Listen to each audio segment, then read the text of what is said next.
The only country in the Middle East where a Palestinian can't be a doctor, a businessman, or an engineer is Lebanon. Are you surprised? If you are going to find this video very interesting. As an Israeli, I often get told that my country is guilty of committing genocide against and conducting ethnic cleansing of the Palestinians. Now, these are serious accusations. These are two of the worst crimes someone can commit. The thing is that the bigger the crime, the easier it is to debunk it if it is not true. You know, it is hard to determine who started a fight in a bar, but if you are accused of causing a bus accident and killing a lot of people, it is relatively easy to prove it if it is true or not. You would probably start with exactly how many have been killed. Numbers are very important when discussing genocide, so let's start with that. In 1948, there were 160,000 Israeli Arabs. Today, there are 2 million Arabs living in Israel. In the Gaza Strip, there were 350,000 inhabitants in 1967. Today, there are 2 million. There were about 600,000 people living in the West Bank in 1967. Today, there are around 3 million. Those don't sound like genocidal numbers to me. If the numbers are rising significantly year after year, the word genocide is perhaps not the best one to describe the situation. The thing is that there is a lot of genocide, ethnic cleansing, apartheid, and discrimination going on in the Middle East. There is so much to cover.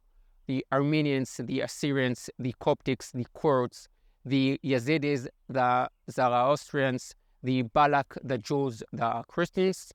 I will start with the Christians because it is happening right now all over the Middle East, and the world is staying silent about it. There used to be a lot of different Christian groups in the Middle East. It makes sense as Christianity started here. Some of the Christian groups, like the Assyrians, still speak and pray in Aramaic, which is the language Jesus spoke. All of these persecuted denominations are ancient communities dating back to before the Muslim conquest of the Middle East in the 7th century.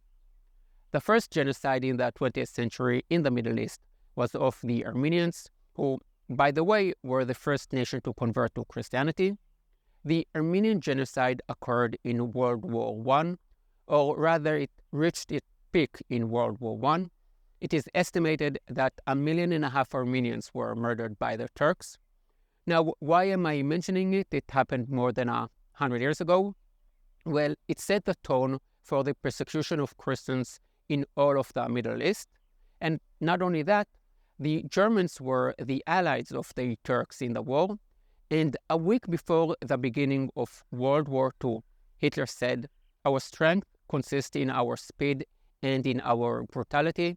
It is a matter of indifference to me what a weak Western European civilization will say about me. Our war aim does not consist of reaching certain lines, but in the physical destruction of the enemy. Only thus shall we gain the living space, Lebensraum, which we need." Who, after all, speaks today of the annihilation of the Armenians? Not confronting evil makes evil stronger. Many countries recognized the Armenian Genocide for what it was, and today the Armenians have their own country. What a lot of people don't know is that at the time of the Armenian Genocide, there was also the genocide of the Assyrians, which is another ancient Christian group that is still suffering immensely today. In 1915, about 700,000 Assyrians were murdered, and in the last few decades, their numbers in Iraq and Syria have dropped significantly. Under Saddam Hussein, both the Kurds and the Assyrians were murdered and persecuted. When ISIS got hold of large parts of Iraq and Syria, the Assyrians, as well as other Christians and non-Christians groups like the Yazidis, suffered the most. From a population of about 1.5 million just 30 years ago, only about 150,000 Assyrians live in Iraq today. There were about 800,000 in Syria, and today there are about 200,000. It is true that the numbers vary, as there are lots of different subgroups and estimation, but the communities of Christians in Iraq and Syria have decreased by about 70-80% in the last few decades. During the days of ISIS, the extermination of Christians in Iraq and Syria was on the news, but I don't recall large demonstrations in support of the Christians, not in the streets of the large European cities and not in the universities in the US. The persecution of these groups, the Assyrians, the Assyrian Orthodox, the Armenians, and the Yazidis, started way before the Islamic State and continue today. Lebanon is an example of a country that the Islamic State didn't get a foothold in, and yet the numbers of Christians is dropping. Lebanon was the only country in the Middle East to have a Christian majority. Christians constituted 60% of the population 60 years ago, and when Christians were in the majority, Lebanon was flourishing. It was the pearl of the Middle East. But once the Christians started to immigrate due to violence and harassments from the Muslims, the country started to go downhill. As the numbers of Christians dropped, and today about 30% of the population is Christians, the economic situation deteriorated. I haven't said anything yet about the ethnic cleansing of Jews in the Middle East, but I think that the overall picture is crystal clear. Where you have Jewish and Christian communities, you see progress and economic success. Once those communities suffer and live, you see violence and economic depression. It can hardly be a coincidence. Lebanon is also a great example of the fact that pro-Palestinians are only pro-Palestinians when they can blame Israel. Otherwise, they don't really care. Let me explain.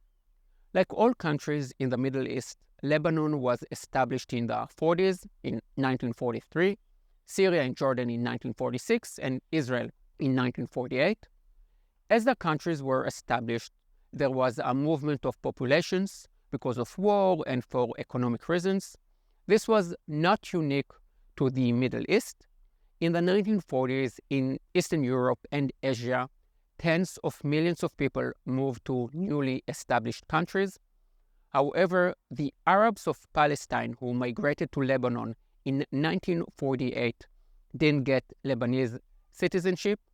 They can't buy land, and as I mentioned at the beginning of the video, they aren't allowed to work in many professions. Just think how crazy that is. Are there any people in your country, Britain, India, Wisconsin, Australia, that have been there for 80 years, 3 generations, but are not citizens? If Israel were to say that Arabs couldn't be doctors, man, the whole world would accuse us of apartheid and discrimination. But when the Lebanese place harsh restriction upon the great-grandsons of migrants from mandatory Palestine, the pro-Palestinians have nothing to say. The Arab world is silent. Here is another example of ethnic cleansing in the Middle East. In 1991, Saddam Hussein invaded Kuwait. 400,000 Palestinians were living in Kuwait, and many of them supported Saddam Hussein. What did Kuwaits do after the war? Ethnic cleansing. They kicked out 400,000 Palestinians. Where were all the pro-Palestinian activists at the time?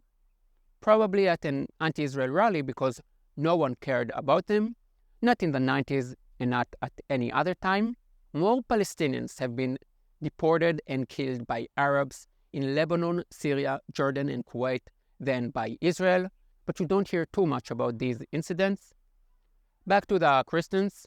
In Israel, as in many other countries, Christian Arabs are disappearing. In Nazareth, Christians were in the majority, and today their percentage is shrinking, and they only make up 25% of the total. In Bethlehem, which was also a Christian city, they only total 20% today. Now, I know that this video is packed with information, and there is a lot more to come, but I want to provide you with a small but extremely important example of what Christians are going through. The old city of Jerusalem is home to the most important church in the world, the Church of the Holy Sepulchre. In it, you will find the site of the execution, burial, and resurrection of Jesus. Fairly important then. In front of the church is a mosque, and on the mosque there is a sign that says that Jesus is a slave to Allah. It is in English, so all the pilgrims can see it and understand it.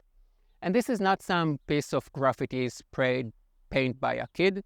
This is a message to Christians from the Islamic institution. In Nazareth, for many years, there was a sign put up by the Islamic movement that mocked Christians on the way to the Church of the Annunciation. Can you even imagine what would happen if someone put a sign against Muhammad outside any important mosque? No one will be surprised to hear that in Iran there are minorities suffering from discrimination and ethnic cleansing. After all, when you see how the Iranian government treats its own people, it is no wonder minorities are suffering so much. I find it disappointing, but not really surprising, how little media coverage the persecuted groups in Iran receive. People of the Baha'i faith, which is a fairly new religion that started in Iran almost 200 years ago, are being persecuted even though they promote peace, and they are mainly being persecuted for choosing to abandon Islam.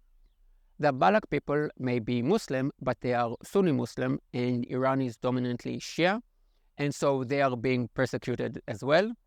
About 2 million Balak people live in Iran. Modern Iran is located where many ancient cultures flourished 5,000 years ago, 4,000 years ago, and one of the ancient Iranian religion is Zoroastrianism. This was the main religion in Iran for 1,500 years prior to Islam. Here is a fun fact, amid all the not-so-fun fact in this video. Freddie Mercury came from a Zoroastrian family. Back to the sad facts, there are practically no Muslim countries in the Middle East where you won't find examples of genocide or ethnic cleansing in the last few decades. So far, I've mentioned Lebanon, Syria, Kuwait, Turkey, Iraq, and Iran, but there are many more, and so far I haven't even mentioned the group that was almost completely wiped out of the Middle East, the Jews. There is nothing left of huge communities. In Egypt, there was a Jewish community of 85,000. Only 3 are left. Egypt is also the home of the Coptics, who are ancient Christians, and guess what? They are now fleeing from Egypt. Do you know why?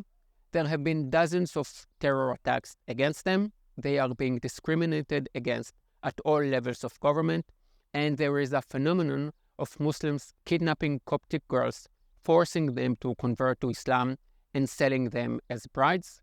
The silence of children organization and women's organization and a so-called human rights organization is astonishing.